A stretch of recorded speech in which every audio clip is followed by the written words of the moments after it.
Assalamualaikum warahmatullahi wabarakatuh. Pada hari ini kami dari kelompok 11 akan mempresentasikan tentang perdagangan luar negeri, proteksi, dan globalisasi. Pertama-tama saya akan memperkenalkan kelompok 11, yaitu ada saya sendiri, Cahya Mahita Widiati, NIM 82, Mayuna Farah Wijayanti, NIM 83, dan Alvan Rizky Wahyudin, NIM 84.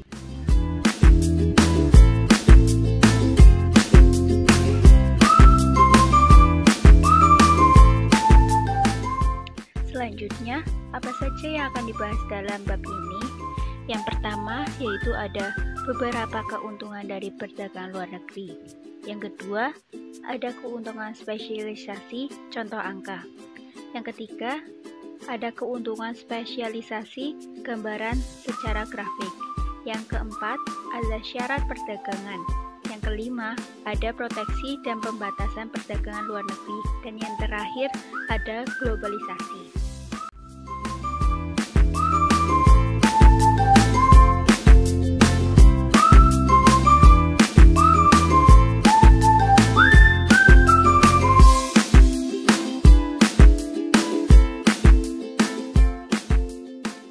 Pertama, kita akan membahas mengenai keuntungan yang dapat diperoleh suatu negara dari melakukan perdagangan luar negeri. Apa saja keuntungan dalam melakukan perdagangan? Yang pertama, memperoleh barang yang tidak dapat diproduksi di dalam negeri. Salah satu alasan mengapa negara melakukan perdagangan antara satu sama lain karena setiap negara tidak dapat menghasilkan semua barang-barang yang dibutuhkan. Misalnya, negara-negara maju memerlukan karet alam, tetapi barang tersebut tidak dapat dihasilkan oleh negara mereka. Maka, mereka mengimpor barang-barang tersebut dari negara di Asia Tenggara, terutama dari Indonesia, Thailand, dan Malaysia. Sebaliknya pula, negara di Asia Tenggara belum dapat memproduksi sendiri beberapa barang industri, sehingga mereka mengimpornya dari negara-negara yang maju, seperti di Eropa.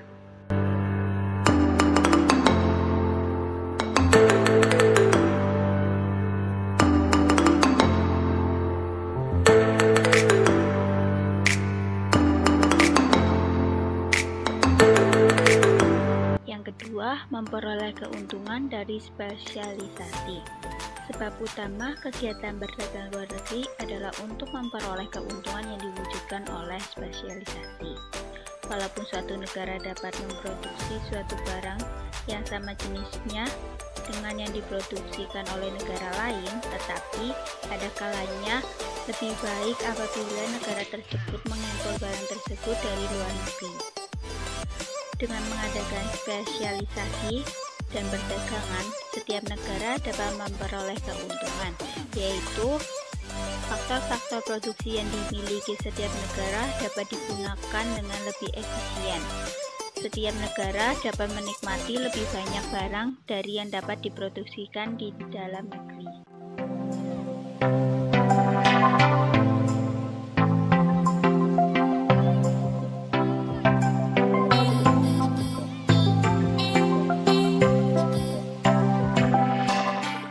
Yang ketiga, memperluas pasar industri-industri dalam negeri. Beberapa jenis industri telah dapat memenuhi permintaan dalam negeri sebelum mesin-mesin tersebut sepenuhnya digunakan. Hal ini berarti bahwa industri itu dapat menaikkan produksi dan meningkatkan keuntungannya apabila masih terdapat pasar untuk barang-barang yang dihasilkan oleh industri tersebut. Karena seluruh permintaan dari dalam negeri telah terpenuhi, satu-satunya cara untuk memperoleh pasaran adalah dengan mengekspornya ke luar negeri. Perdagangan luar negeri dapat meningkatkan produksi dan meningkatkan keuntungan, tetapi juga dapat menurunkan biaya produksi. Dan perdagangan luar negeri akan menimbulkan keuntungan yang lebih banyak lagi bagi industri-industri tersebut.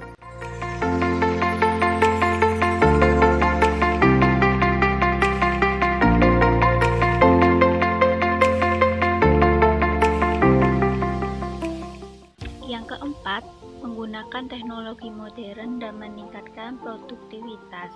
Dengan adanya perdagangan luar negeri, memungkinkan suatu negara untuk mempelajari teknik produksi yang lebih efisien dan cara-cara manajemen yang lebih modern. Perdagangan luar negeri memungkinkan negara tersebut mengimpor mesin-mesin yang lebih modern. Dengan demikian, dengan mengimpor teknologi yang lebih modern, negara tersebut dapat menaikkan produktivitasnya dan dapat mempercepat pertambahan produksi.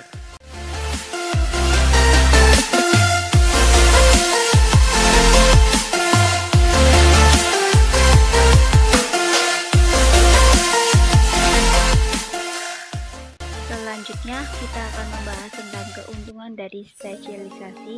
Contoh angka. Yang sebelumnya telah kita singgung dalam keuntungan melakukan perdagangan. Setiap negara memiliki keuntungan dari spesialisasi, yaitu faktor-faktor produksi akan dapat digunakan dengan lebih efisien dan penduduk negara tersebut dapat menikmati lebih banyak barang-barang.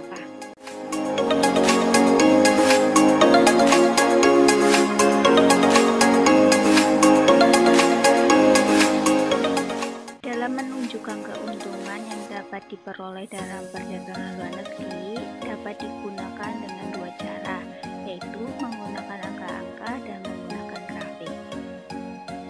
Dengan menggunakan contoh angka, asumsi yang dapat digunakan yang pertama yaitu gambaran di mana masing-masing negara memiliki keuntungan mutlak dalam mengeluarkan suatu barang.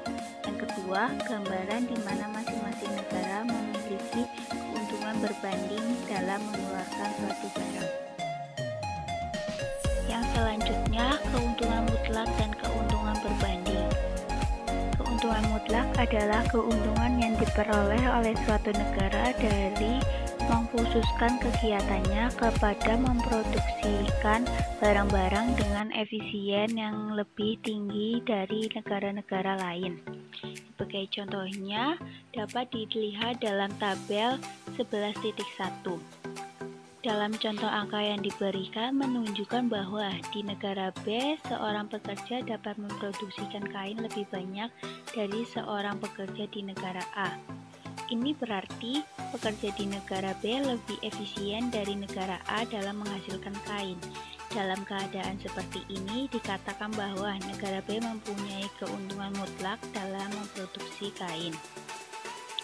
Gambaran di atas juga dapat menunjukkan bahwa seorang pekerja di negara A dapat mengeluarkan lebih banyak beras dari seorang pekerja di negara B. Dengan demikian, negara A mempunyai keuntungan mutlak dalam memproduksi beras. Dan keuntungan berbanding adalah keuntungan yang diperoleh oleh suatu negara dari mengkhususkan atau melakukan spesialisasi dalam memproduksikan barang-barang yang mempunyai harga relatif rendah dari negara lain. Sebagai contohnya dapat dilihat dalam tabel 11.2. Dalam gambaran tersebut jelas menunjukkan bahwa seorang pekerja di negara M lebih efisien dari seorang pekerja negara N dalam memproduksikan beras dan kain, karena seorang pekerja di negara itu dapat memproduksikan lebih banyak kain maupun beras kalau dibandingkan dengan yang dapat dihasilkan seorang pekerja di negara N. Namun demikian, kedua negara tersebut tetap dapat melakukan perdagangan yang saling menguntungkan.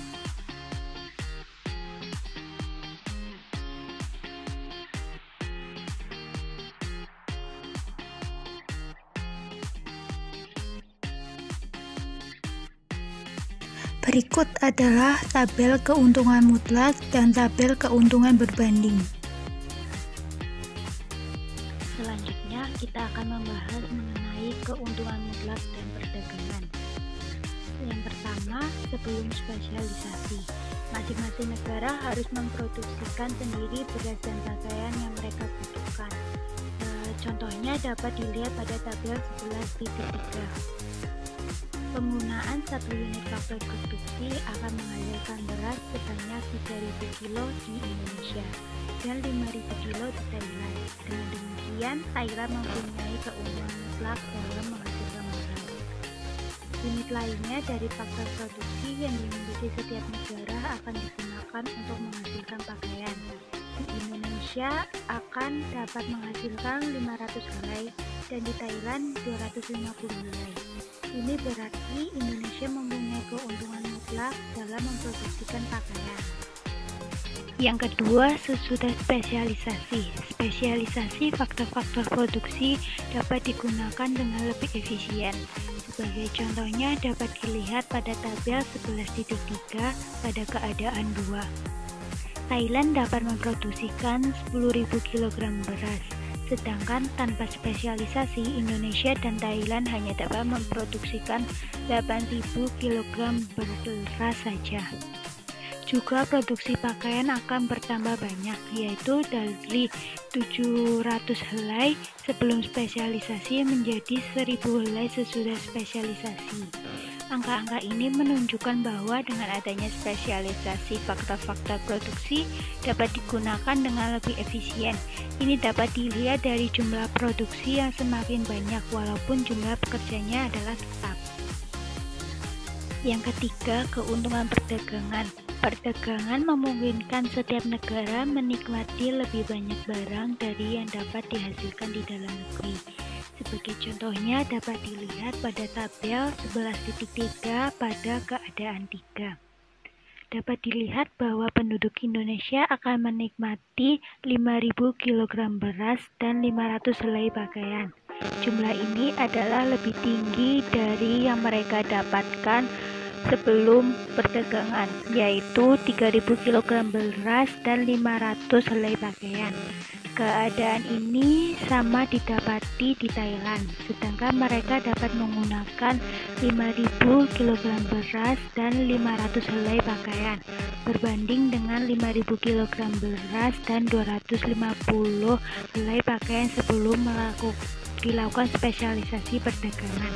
Keadaan ini jelas menunjukkan perdagangan memungkinkan setiap negara menikmati lebih banyak barang dari yang dapat dihasilkan di dalam negeri.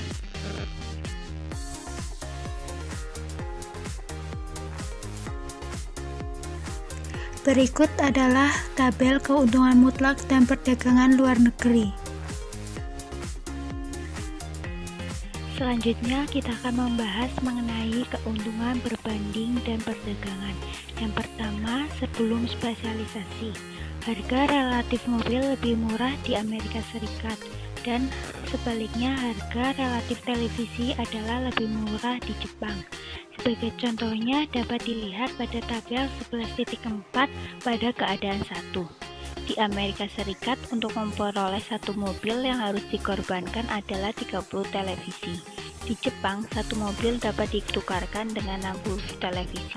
Ini berarti bahwa Amerika Serikat mempunyai keuntungan berbanding dalam mengeluarkan mobil dan Jepang mempunyai keuntungan berbanding dalam memproduksi televisi. Yang kedua, sesudah spesialisasi. Jepang akan memproduksi televisi dan Amerika Serikat akan memproduksi mobil. Sebagai contohnya dapat dilihat pada tabel 11.4 pada keadaan 2, yaitu 100 mobil diproduksikan oleh Amerika Serikat dan 2.400 televisi diproduksikan Jepang. Yang ketiga, keuntungan perdagangan. Kalau dibandingkan angka-angka dalam keadaan 1 dengan keadaan 2 dapat diambil kesimpulan. Yang pertama, produksi mobil meningkat. Yang kedua, Amerika Serikat menikmati keuntungan yang nyata. Dan yang ketiga, jumlah televisi di Jepang berkurang sebanyak 400. Tetapi jumlah mobilnya meningkat sebanyak 20.